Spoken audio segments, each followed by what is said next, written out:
molangi ya pembe, bokundoli ya bosolo pe komanyola maye mazali koleka.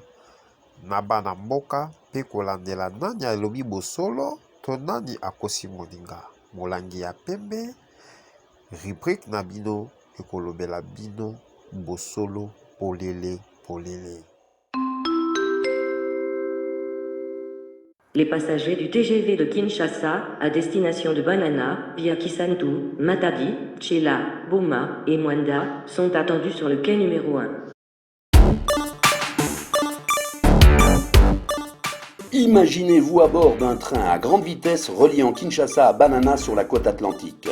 Un train ultra-moderne comme on en trouve déjà au Maroc, au Nigeria et en Afrique du Sud. Un TGV rapide et confortable avec un service de restauration et disposant des dernières technologies dont Internet en Wi-Fi. Le voyage Kinshasa-Banana de 485 km s'effectuera en moins de 3 heures.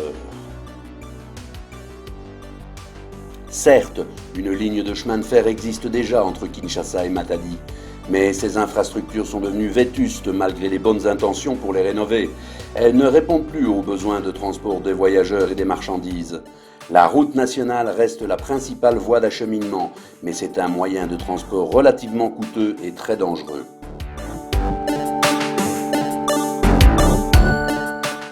Le TGV transportera plus de 25 millions de passagers par an, ainsi que des centaines de milliers de tonnes de marchandises.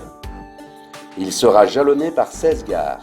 Banana, Mwanda, Boma, Lukula, Tchela, Sekebanza, Matadi, Luozi, Songololo, Kimpese, Lukala, Banzangungu, Kisantu, Madimba, Kasangulu, Kinshasa. Sans un chemin de fer, le Congo ne vaut pas un penny, avait déclaré l'explorateur Henry Morton Stanley. Le TGV Kinshasa-Banana dynamisera l'économie du Congo central et de la ville-province de Kinshasa. Les matériaux de construction et l'approvisionnement en matières premières seront assurés par des entreprises congolaises. La durée des travaux sera de 4 ans. Le coût du projet sera d'1,6 milliard de dollars. Il s'agira d'un financement public-privé qui créera 6 000 emplois directs et 6 millions d'emplois indirects.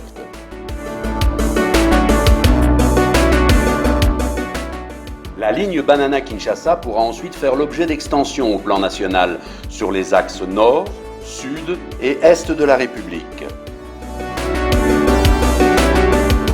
Dans le cadre du programme prioritaire du président de la République, CMTC s'est engagé à accompagner la CAPUI-DC, la cellule d'appui au programme d'urgence intégré de développement communautaire. Le but est de prodiguer aux jeunes Congolais une formation pratique aux nouvelles technologies en relation avec les transports routiers, aériens, ferroviaires et fluviales. 2 centres de formation seront construits à cet effet. Une fois formée, cette nouvelle élite de techniciens congolais mettra son expertise au service de différentes structures, telles que la RVA, l'OVD, la SCTP, la SNCC, l'Office des routes et CMTC.